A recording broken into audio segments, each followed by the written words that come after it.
Walking is the most basic form of human locomotion.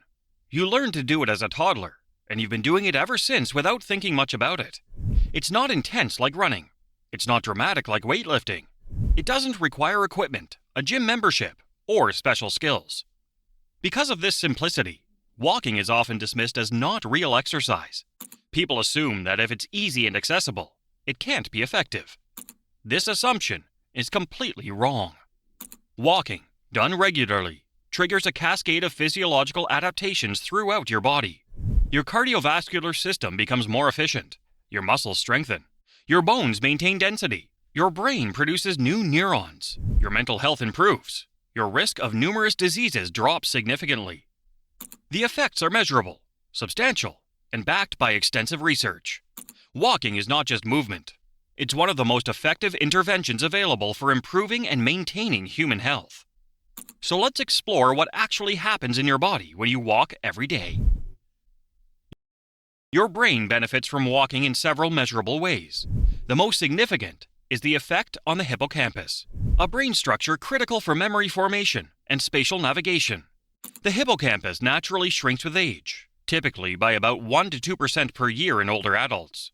This shrinkage is associated with memory decline and increased risk of dementia. Regular walking reverses this trend.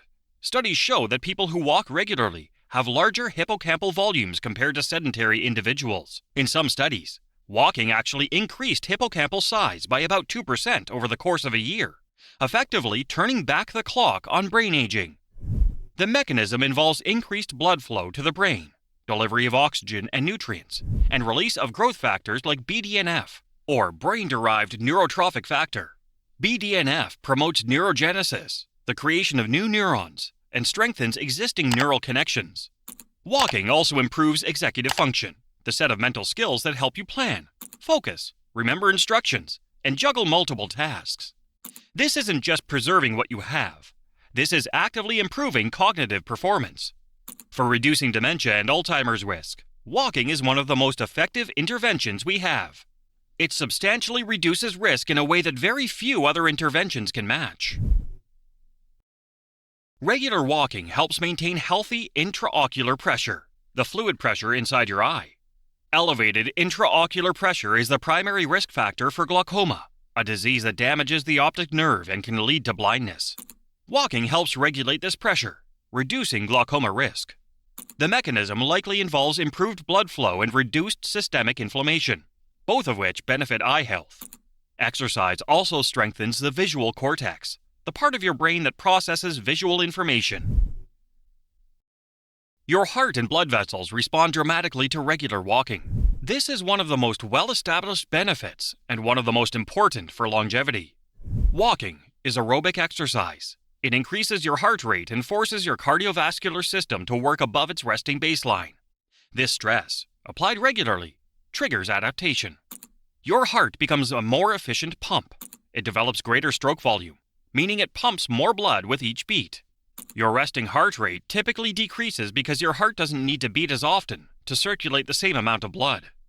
Your blood vessels become more flexible and responsive. The endothelium, the inner lining of your blood vessels, produces more nitric oxide, a molecule that causes vessels to dilate and improves blood flow. Your blood pressure decreases. Regular walking can reduce systolic blood pressure by 5 to 10 mmHg in people with hypertension. This reduction significantly lowers cardiovascular disease risk. Your cholesterol profile improves. Walking tends to increase HDL, the good cholesterol, and decreases LDL and triglycerides. All of these adaptations reduce your risk of heart attack, stroke, and other cardiovascular diseases. Regular walking can reduce cardiovascular disease risk by 30 to 40% compared to being sedentary. Just 30 minutes of walking most days of the week provides most of these cardiovascular benefits. Walking increases your breathing rate and depth. Over time, this improves respiratory efficiency and lung capacity. Your diaphragm and intercostal muscles, the muscles responsible for breathing, get stronger from repeated use. Your lungs become more efficient at gas exchange. Walking also helps clear mucus from your airways and may reduce respiratory infection risk. The increased airflow and deeper breathing help keep airways clear. Walking has profound effects on glucose metabolism and diabetes prevention. This is particularly important given the global increase in type 2 diabetes. When you walk, your muscles contract repeatedly, and contracting muscles consume glucose. This lowers your blood sugar during and immediately after walking. More importantly, regular walking improves insulin sensitivity. Your cells become more responsive to insulin, meaning less insulin is needed to move glucose from your bloodstream into cells. Interestingly, walking appears to be more effective than running for improving glucose tolerance. The likely explanation is that walking is sustainable. People can walk daily without the recovery demands of running, leading to more consistent metabolic benefits. Walking also helps with weight management, which further reduces diabetes risk. But even independent of weight loss, walking improves metabolic health. Regular walking can reduce type 2 diabetes risk by 30 to 40% in at-risk populations. Walking stimulates intestinal activity and improves digestion. Physical activity helps move food through your digestive tract more efficiently, reducing constipation and promoting regular bowel movements. There's also evidence that regular physical activity, including walking, reduces colon cancer risk. The mechanism likely involves reduced inflammation, improved immune function, and faster transit time of potentially harmful substances through the colon. Walking strengthens muscles, particularly in your legs, hips, and core. While it's not as effective as resistance training for building maximum strength, walking provides functional strength that supports daily activities. Walking 10,000 steps per day with some hills or stairs can provide a moderate training stimulus. Your quadriceps, hamstrings, glutes, and calves all strengthen from repeated use. Walking also maintains bone density. Bones are living tissue that responds to mechanical stress. Weight-bearing exercises like walking stimulates bone formation and slows bone loss. This is particularly important for preventing osteoporosis, a condition where bones become brittle and fracture easily. Weight-bearing exercise is one of the most effective interventions for maintaining bone density with age. Walking also benefits joints. Contrary to the belief that walking wears out joints, regular walking actually maintains joint health. It strengthens the muscles supporting joints, improves circulation to cartilage, and helps maintain range of motion. For people with arthritis, moderate walking often reduces pain and stiffness rather than making it worse. Back pain is incredibly common, and walking is one of the most effective non-pharmaceutical interventions for managing it.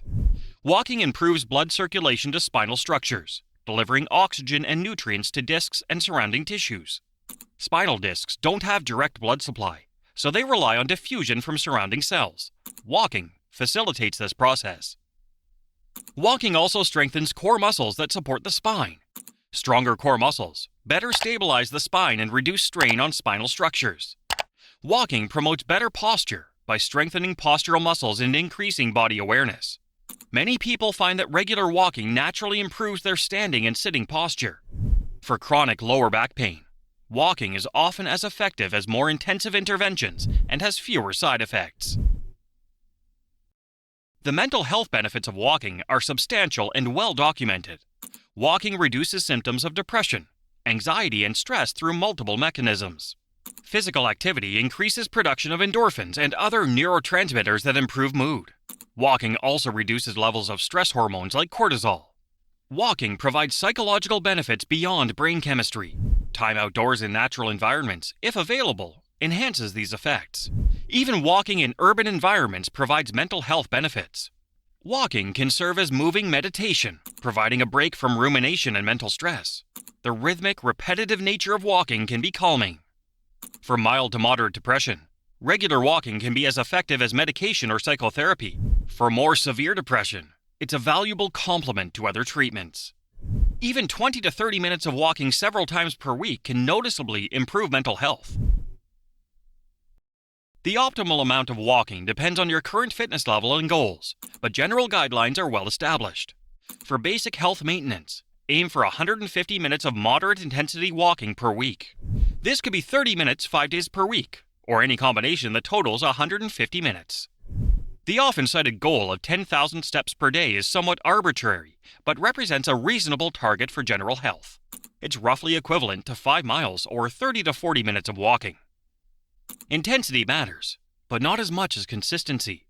Walking at a conversational pace, where you can talk but are breathing harder than at rest, is sufficient for most health benefits.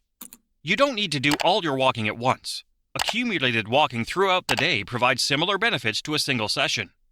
Start where you are. If you're currently sedentary, even 10 minutes of walking provides benefits. Gradually increase duration and frequency as it becomes comfortable. Walking is free. It requires no equipment beyond comfortable shoes. It can be done almost anywhere. It's low risk for injury. It's accessible to most people regardless of fitness level, and it provides substantial health benefits across multiple organ systems. Very few interventions can match this combination of accessibility, safety, and effectiveness. Walking is one of the closest things we have to a universal health intervention. Your body evolved to walk. Sitting all day is the aberration, not walking. When you walk regularly, you're not doing something special or extreme.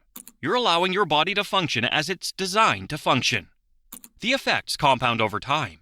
Walking isn't a quick fix, but consistent walking over months and years produces remarkable improvements in physical and mental health. If you are looking for a single change that will improve your health across multiple dimensions, walking every day is one of the best choices you can make.